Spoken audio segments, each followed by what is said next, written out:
Hello, fellow football connoisseurs, and welcome back to the Quick Take. We have a lot, and I mean a lot of news to get into today. Of course, we had the official here we go for Chelsea's next manager, and it is Enzo Maresca, the now former Leicester City manager, of course, won the league with Leicester City, got promoted to the Premier League, and now Chelsea have brought him in on a 5-year deal with 1-year extension option available for Enzo Maresca. Unbelievable few days for Chelsea. We did hear that the owners wanted to decide the manager in a matter of days and not weeks, and that is exactly what happened. Only 2 days ago, it was reported by Kieran Gill from the Daily Mail. One club insider has said that Roberto De Zerbi is the favourite, though nothing is finalised. So at that point, there was rumours from club insiders that De Zerbi was the favourite. 2 days later, we've picked a completely new manager. He's been given a contract and he's signed it. So that just goes to show how quickly things can change in football. Getting straight into, the timeline of events, basically. So it all started at 11:41 p.m. around about that time on the 26th, so a couple of hours after my video went live about De Zerbi.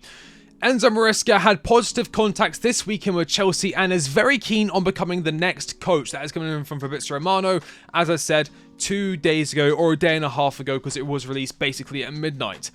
The next day, we had this. Breaking news. Enzo Maresca is Chelsea's top target ahead of Roberto De Zerbi, and Chelsea have asked for official permission to speak with him. Now, we did hear word and rumours that we were really after the likes of Kieran McKenna and Thomas Frank. Thomas Frank, thankfully, is not going to be the next Chelsea manager. Kieran McKenna, there was some conflicting news stories. One report was saying that, he called Chelsea and let them know that, he was declining the offer and that he was staying at Ipswich, in which he has now signed a new long-term deal to stay with Ipswich. And Thomas Frank, he was mentioned. I'm not too sure exactly what happened there, but obviously he's not going to be the next manager for Chelsea. Thank the Lord. But it is going to be Enzo Maresca. And then we had this later on, a couple of minutes later.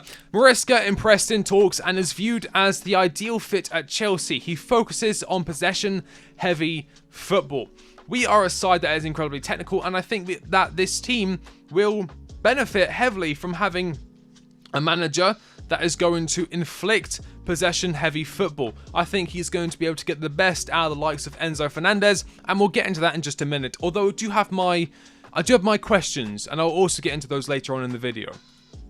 We also had this regarding Enzo Maresca in response to a question about transfers. This was on the 10th of May, reported by CFC Pies, quoting Extra Leicester. No, that's how I like my cheese. No, I'm not asking for more control. Absolutely not. I'm asking just to be able to do my job that I'm being paid for. No more than that. Which is kind of ironic, because that is actually one of the reasons as to why Thomas Tuchel was sacked. Because he didn't want to collaborate with the transfers and the signings of players. Well, it was one of the reasons given, apparently. And then we move on to this. Chelsea have studied how Arteta eventually thrived after leaving Guardiola's staff and hope Maresca can flourish in the same way. I understand where they're coming from. Arsenal right now are obviously a very attractive product. They're competing for league titles. They're in the Champions League. And they're a very, very strong side. It did take them a while to get there. And the reason that Arteta, in my opinion, the reason Arteta had that much money in the bank and why he was given so much time is because he was able to find that earlier success with that FA Cup win against Chelsea, which in my opinion was completely shambolic and a farce and a disgrace. It was a disgrace. It was a non-monetizable disgrace. Point being, Arteta had some credit in the bank to work with. Will Maresca win the FA Cup? Will he win the Premier League? Will he win a League Cup? I don't know. We have reports of what is being asked of him this season. This is coming from Ben Jacobs. From sources, priorities are qualify for the UCL, so top 4 finish, and go and win the Club World Cup. Not easy to do, but of course this is Chelsea Football Club. It's the not easy targets that are the bare minimum. We then had this from David Ornstein, quite a shocking bit of news, especially for me. I did not see this coming. Chelsea are expected to agree on a contract with Maresca for a length of a minimum of 5 years. Now, not Graham Potter. Actually, no, he was on a long contract as well. But Maurizio Pochettino, he was on a contract of 2 years with 1 year to extend. I thought that was what was going to be given to Maresca, but no, they put all their eggs in this Maresca basket. 5 years with a potential further year added on to that contract. It's a massive gamble. I've never seen, well, I have, but I never expected this. Now, of course, it is Paul Winstanley and Lawrence Stewart who have made this decision and are the ones who are heavily backing the arrival of Enzo Maresca. We did have another rumour and a report that it was Joe Shields that had recommended him highly and had put in a very good word for Maresca. As I said, we'll see how it goes. I trust Joe Shields, but I just think this is a really big gamble. They said they wanted a manager with experience in English football. And yeah, as I said, in terms of English football, he did alright. But in the past, in the 21-22 season, he had 15 games with Parma, where he had a win rate of 33.3%. You know, he won 5, he drew 5, and he lost 5. And then, as I said, at Leicester, it's far better. He managed 53 games to them, 36 wins, 4 draws, 13 losses. So it's 17 non-wins, 36 wins. So he had a pretty decent win percentage there. This season, of course, it is around 67.92, 1.94 goals per game, 0.94. But again, that is with a Leicester side in the Championship. Leicester was the best team that year. And, you know, although they had quite a big gap, and then that gap closed quite quickly. But I have heard Leicester fans explain that away as more down to players missing the chances given to them towards the latter end of the season, as opposed to Enzo Maresca really doing anything wrong regarding his tactical setup. That wasn't the only news coming in during this whole timeline of madness. We also had some player arrivals being linked with Chelsea. Breaking news, Chelsea made a contract offer for Tosin. I don't really have that much of an opinion. I thought he might go for someone a bit better. If I remember correctly, he is coming in as a free agent, as a free player, so we're not paying anything for him. He will be providing some depth at the back. Of course, we probably will be losing, well, we are losing Thiago Silva. He is going back over to Brazil, and we will be losing Trevor Chalobah. He will be sold to generate some money to then be used on other signings like Benjamin Sesko and a new goalkeeper, which I'm getting into now. Chelsea are expected to go for a goalkeeper. Now, I will be going into more depth with my Enzo Maresca breakdown because I was working on the De Zerbi breakdown and now I've got to cancel that one as well. So things in football move way too fast for my fingers to be typing and putting together long, extended manager breakdowns. But we will be getting an Enzo Maresca one. It is Here We Go, so that is definitely happening. One of the things I can tell you now about Enzo Maresca, though, is that he uses his goalkeepers in a build-up play. The goalkeeper almost plays as a centre-back himself. He comes up alongside centre-backs and is really involved, as I said, in that build-up play, passing out from the back. So you're going to want a goalkeeper who's comfortable on the ball. One option I have that sprung to mind, and I checked FBref, he has pretty high percentile rankings in terms of touches per 90, and that is Gregor Kobel of Borussia Dortmund, who is now, of course, a Champions League finalist and will probably have a lot of eyes on him come this summer. Chelsea have also been linked to names such as Diogo Costa and Bento Krepski. One area to look for in the summer. It just once again brings into question, why did we sign Sanchez? It's such a weird move. Petrovic, I can understand, he'd be a good backup, and Slanina is a developing player, but why did we sign Sanchez? That to me is just a big waste of money. £25 million if I remember correctly. Terrible, terrible, terrible piece of business there. But to be expected, this coming in from Fabrizio Romano, mark my words, it will be a very busy summer at Chelsea. Of course, Chelsea will have a number of outgoings, have a lot of players coming in, left backs, goalkeepers, strikers, centre backs, and who knows what else, maybe even Michael Elise. So Chelsea will have a very busy summer. Make sure you are subscribed with bell notifications on, so when I do upload, you don't miss the news and you don't miss my thoughts. That means so much. But yeah, very busy summer coming up for Chelsea. Now, I did mention Benjamin Sesko. We have this once again from Fabrizio Romano that to me confirms I think Sesko is going to be at Stamford Bridge next season. Chelsea will be in for a striker. I always said let's see what happens with Sesko and the situation at Leipzig. He's still highly rated at Chelsea. Chelsea could also go for a winger. Again, I have mentioned Michael Olise, sorry. I would also suggest maybe looking at a winger such as Kavica Kvaratskhelia. I think Chelsea are going to be okay for the right-hand side for the foreseeable future. Cole Palmer, Esteval Willian, and Kendrick Paez all coming through. We've got Noni Madueke, although he might be sold. We'll see what happens. But looking for a winger on the left-hand side could be Nico Williams, although he does have a very high wage demand. As I said, my big choice would be Kavica Kvaratskhelia. I really like how unpredictable his overall game is and his tenacity and dynamic nature in that attacking third, and I think he'd do very well at Chelsea. But again, going back to Benjamin Sesko, he is a big target for Chelsea. Don't get me wrong. Osman is going to be expensive, whereas Sesko, I think his release clause is now 65 million euros.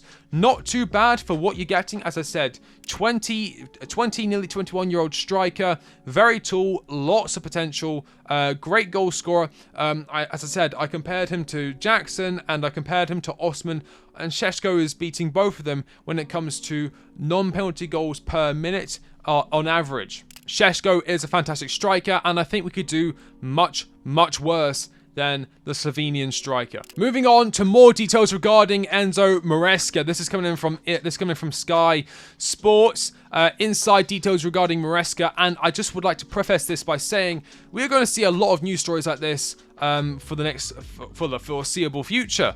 There is going to be a lot of positive news regarding Enzo Maresca, how tenacious he is, how much he obsesses over his squad, how in depth in terms of detail he researches his players, how to get the best out of them. We're going to see a lot of that because this is a very risky move and it helps all parties to make this a positive move. Of course, as the season goes on and maybe things don't work out as well. As I said, the Championship and the Premier League, two completely different monsters. We saw this with Vincent Kompany when he came from Burnley. Did very well, as I said, in the Championship, came to the Premier League, was relegated immediately. But here we go.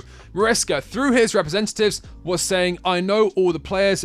These are their strengths and weaknesses. This is what we need to do in the future. He had knowledge on even the young players out on loan. And then we have this from Nick Purewall.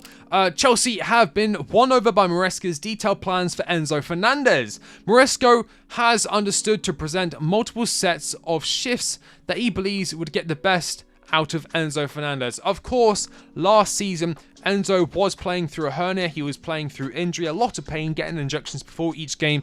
But even so, he was being played in a role that was alien to him. He was playing as a second striker. He was playing too deep. He was just not in the correct position. And we saw this with the lack of quality compared to the season previous under Graham Potter. I mean, even Graham Potter managed to make him look good.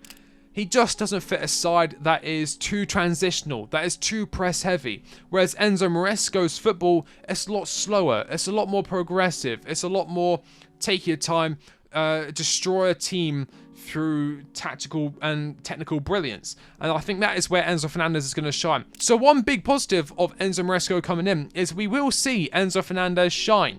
However, questions will arise regarding the team structure. If I remember correctly, and I haven't done my tactical video yet, but if I remember correctly from the current rhetoric that's going on around his tactics, Chelsea will be setting up in a 4-3-3 system next season, yes, in the next two months. Now, this to me opens up some questions. Of course, we will have the four at the back. The right back will be inverting into the midfield to create a box shape. So Reece James, who does have experience playing in midfield at Wigan, expect to see him alongside a midfielder. In my opinion, that could be Romeo Lavia, who will be fit for next season and will play a big role. Of course, he is a Joe Shield signing. Joe Shield signings go very, very well at Chelsea. Look at Cole Palmer.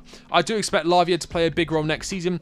We probably have a back three, as I said, in that shape with the goalkeeper coming in. If I had to guess the goalkeeper, it would probably be I'm hoping it's Diogo Costa. It could be Bolka, it could be Kobel, it could be anyone. But imagine Kobel or whatever goalkeeper we bring in sitting alongside this back three. A back three probably made up of, if we keep him, Marc Cucurella potentially in that left centre-back role. Levi Colwill in there alongside the goalkeeper, and then potentially Wesley Fofana if he's fit and ready to play for Chelsea, and if Enzo Maresca sees him as a viable option. He does have pace, and he's a fantastic centre-back. He's just made of glass. That's the only way to put it. And then, of course, you'd have Reece James inverting into the midfield alongside Alavia. And then I guess you're going to have to play Enzo Fernandez and Moises Caicedo in more advanced positions, just behind the striker in this box pattern.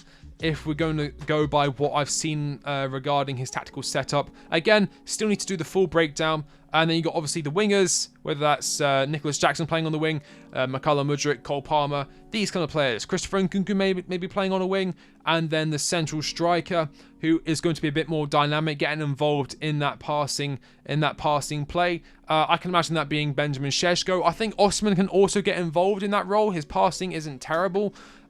He can definitely link up with the attackers around him. He is much more of a poacher though, and I think he's much more of a striker where he would flourish last season, where we're creating a lot of chances, a lot of crosses into the back post, a lot of balls into the box for him to get on the end of. Whereas Sesko, I think, is a little bit more dynamic than Osimhen. We also had this, again, coming in from Sky. This is going to be a long video. Enzo Maresca's knowledge of the Chelsea squad was described as encyclopedic. Of course, we want managers who understand the squad to a T. Now, if I remember correctly, Luis Enrique also did something similar where he gave a PowerPoint presentation going over each and every player in the Chelsea squad, explaining exactly how to get the best out of them and how he would do it. It is obviously nice knowing that the manager coming in is well aware of every single asset in the club. And then to cap it off here, we had the official here we go from Fabrizio Romano. This coming in around about 1 o'clock as I'm recording. It is 4:30. Chelsea have agreed to appoint Enzo Maresca as new head coach. Here we go. Understand the agreement is now done on contract valid until June 2029, 5-year deal.